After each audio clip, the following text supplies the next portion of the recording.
Hello everyone, it's SpawnPoiint and today we're getting hands on with the ROG Ally X, which is a new handheld games console from ASUS. It follows on from the original Ally and you could say with some much needed improvements. As you'd expect, you're able to play your PC games, Xbox Game Pass and PlayStation, as well as use it for productivity purposes as it is running Windows 11. Now this might just look like a simple colour change over the original Ally, but there's a lot more going on which I will cover today. So I'll get this unboxed and talk about the main features, but I'll also compare it to the Ally to see if it's worth the upgrade. But on first impressions, I can say, having used the original for the last year, this has been a great step up, especially with that increased battery size. Okay, so here's the retail box that it comes in, and it's very similar to the first Ally, but obviously this time it's all blacked out. Then inside we've got the Ally itself, and this looks so nice in black, but we'll come back to this in a second.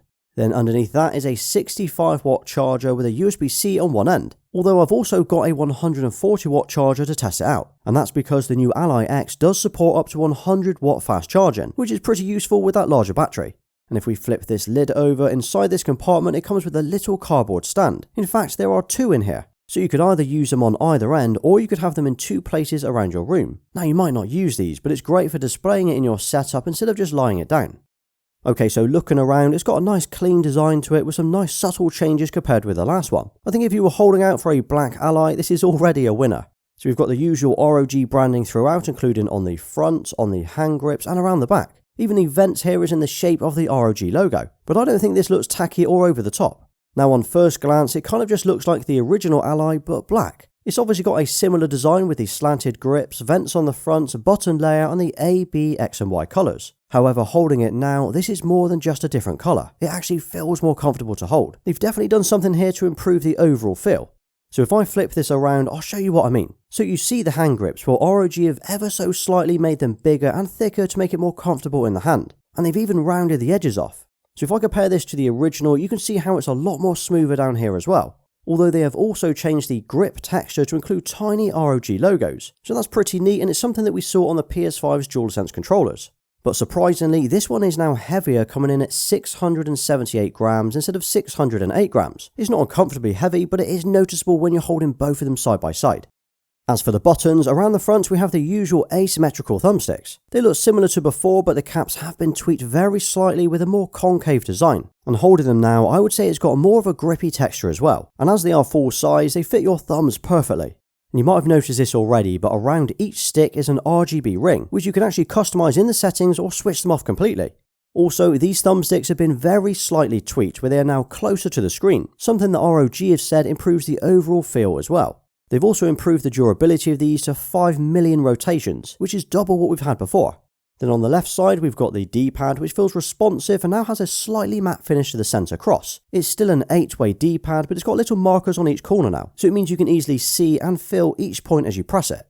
The A, B, X and Y buttons on the right still have that pop of colour with the flat glossy look, but they are now larger, flatter and they've moved very slightly. They are also solid with little to no movement as you push or try to wiggle them. And if you wondered, here's how they sound. Then on either side of the screen we've got 4 buttons, including the view button, menu button, command center button and the Armoury crate button, but I'll explain more on these later. Across the top we've had a little bit of a change around here, so we've got the power button first, followed by a 3.5mm jack for your wired headphones. The micro SD card slot has moved, which is designed to improve the performance of the port. I know a few people had issues with the Ally, so this should take care of that as it's quite a hot topic. Then there's the volume buttons and 2 USB-C ports. One is a 3.2 that supports DisplayPort, and the other is a Thunderbolt 4 port. Also across the top we have the triggers and the bumpers, which again feel nice and responsive to touch. They are both bigger so are easier to reach and press, and from my testing the bumpers sound exactly the same, although to be honest the triggers are slightly louder. But here's a quick comparison of the two just to see if you can tell the difference.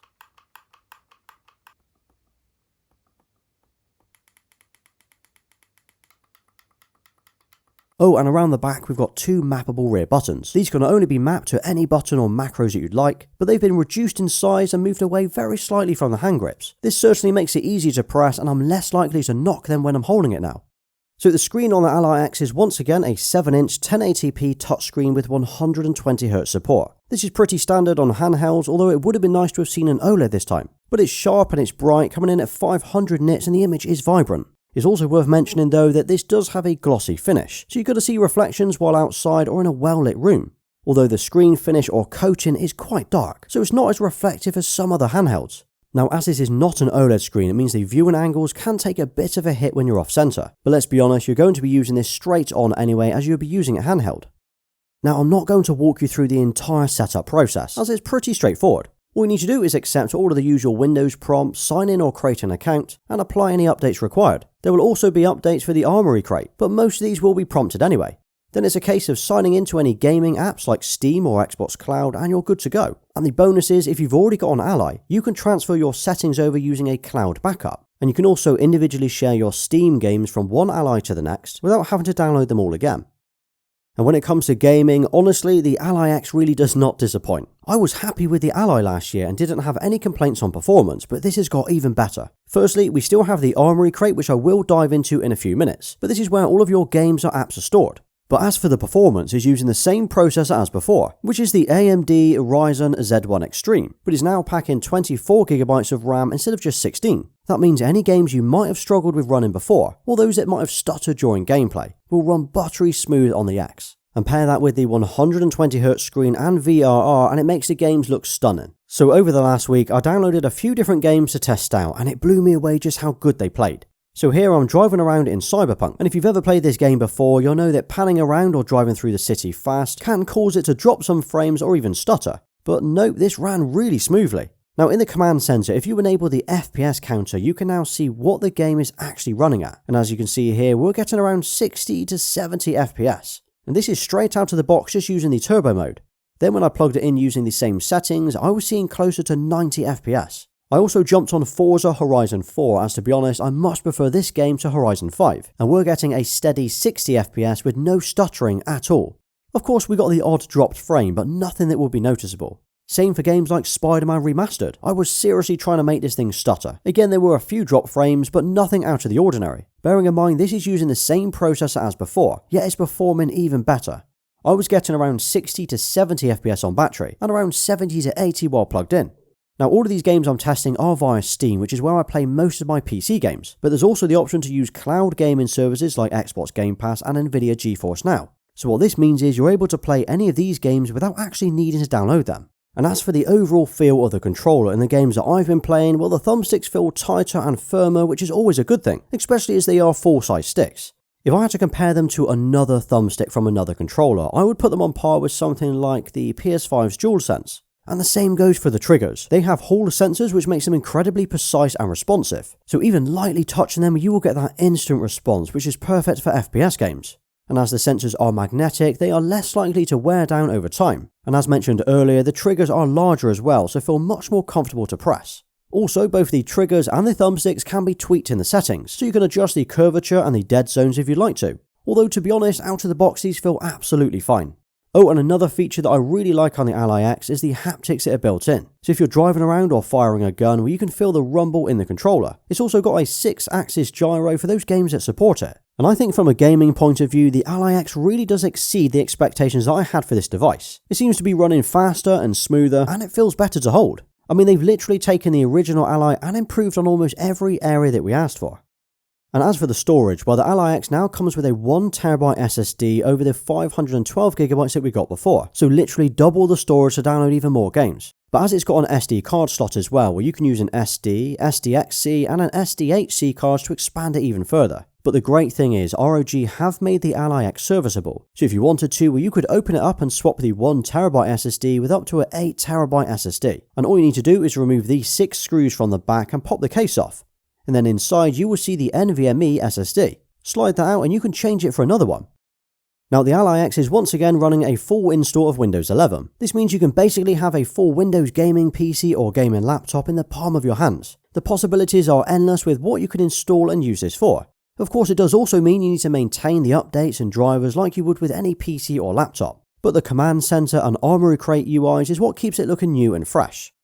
Okay, so although the Ally is running Windows 11, you'll find that most of the time you'll use something called the Armoury crate. This is basically a quick launcher that keeps all of your installed games and apps in one place, and this has visually been updated since last time. And you can get to this at any time by tapping the Armoury crate button on the right of the screen. So I've got Steam and Game Pass installed so far. But to be honest, any Windows-based game launchers will work on here, including the Epic Store. You could even install the PlayStation Remote Play app and access your PS5. Just to note though, you can use the inbuilt controls to navigate around the dashboard, but once you're in a game, you do need to plug your DualSense controller in via the USB-C port. This isn't a limitation on the Ally, this is just something the PS Remote app requires. Then if you tap the View button, well, you can change the way that your games are displayed. So you can customize the library by either having the games horizontal or vertical, and this is how it used to look on the original Ally. But I think the horizontal looks so much cleaner.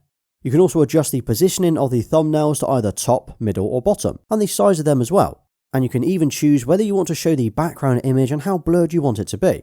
And if you're not happy with the game art that's provided, well, you could use something different as well. Then under settings, we've got full control over the operating mode where you can swap between silent, performance and turbo, or you can even manually tweak it yourself. Then you can even see how the console is running, including the CPU and the GPU stats. You can also enable and disable certain GPU options depending on what games you're playing, either at console level or on the individual games. And then we have the game visual, which is the profile mode for the screen, so things like the brightness and the color temps. Then we have the lighting option as well, and this is for the RGB lights around the sticks. On the whole though, the Armoury crate is the same as what we've had before, and it gives us some great customization and settings to play around with. Then there's the command center. So if you press the command center button to the left of the screen, it brings up this overlay. In here you have a quick menu to control things like the brightness with the slider, the operating mode like turbo, silent and performance, and controller mode and game profiles. You can also adjust the FPS limiter and enable things like the FPS counter. And this is what we used earlier to display the GPU, the CPU and the FPS counter for each of those games. So tapping this will show an overlay which you can actually move around the screen and position it exactly how you'd like it. Oh, and you can edit the command center, so in the Armoury crate you can delete or add different options that you want to show up. And a quick note about the speakers, so ROG have stated these have been improved and are now louder than before. I'll be honest though, I've not really noticed a huge difference, but as they are front firing, you get a pretty decent sound from them, and you don't need to have them particularly loud. There is of course the option to use a wired or wireless headphones if you'd like, so if you were using it out in public, you would probably want to use it this way anyway. I tested it with my AirPod Max and they worked absolutely fine. And then we've got the fans and the heating, which on the Ally X has been improved. So they have increased the thickness of the heat pipes, which is designed to improve the cooling, and on top of that we've got 2 fans to improve the airflow. And they've actually reduced the size of the fans by nearly 25% and made them 50% thinner. But from my testing it doesn't run any louder, although you will of course hear them when it's running in turbo mode. Now there is one big thing that they've changed with the Ally X, and that's the battery capacity. That has now doubled and gone from 40 watt hours to 80 watt hours, meaning it will get in theory double the usage it did before. So what I did was charge it to full and then use it non-stop playing games in turbo mode. That was a mixture of Cyberpunk, Ratchet & Clank and Spider-Man. At the end I was able to see around 2 hours in this mode, which is actually double what I got on the original Ally. In the first 30 minutes it used just 20%, then after 1 hour it had used 43%, and finally after 2 hours and 10 minutes it was practically flat. For me that's decent and kind of what I would expect to have got from it. And then if you lower the operating mode from turbo to say performance, well you would get even longer. But of course this massively depends on the games that you're playing. On top of that, the Ally X does now offer 100 watt fast charging instead of 65, although it does only come with a 65 watt charger in the box. I've got the 140 watt power supply here to test it out, and it charges from empty to full in about 60 minutes. I also tested charging it with my Ugreen power bank, and that was pulling around 70 to 80 watts, which is awesome. And you can even see this on the little screen here just to show what wattage it's getting. So the Ally X is clearly a gaming device. I mean, this thing will take anything you throw at it. But what's awesome is because it's running Windows 11, it's basically a portable gaming PC or a gaming laptop. It can run all of your games, but it can also run all of your Windows related apps as well. So if you wanted to install photo or video editing software or Office 365, well you can literally do it all. The fact is you could connect a keyboard and mouse to it, then hook it up to a monitor using the Thunderbolt 4 port, and you've got an awesome little powerhouse for work as well. So during the day it can be hooked up to my desk setup, and then when I'm ready to I can unplug it and use it for gaming, which means the Ally X is kind of the best of both. So with all of that said, is the new Ally X actually worth buying? Well, if you're looking for a handheld games console that you can play your PC games, Xbox and use it for remote playing on your PS5, and if you want the Windows OS to use it for more than just gaming, like work or running other apps, then the Ally X is a decent console that does it all. But what if you've already got the Ally or you're weighing up if it's worth the extra £200 for the X? Well, that comes down to if you see value in those extra features, like the increased battery capacity, the all-black design, the 1TB storage, and the improved ergonomics. I think you're getting a lot of extras here for the price, and I think it's a nice step up as well. However, if I'm being honest, if you can find the original Ally on offer, that is still an incredible console and worth buying. So there you have it, that is the new 2024 Ally X from ROG.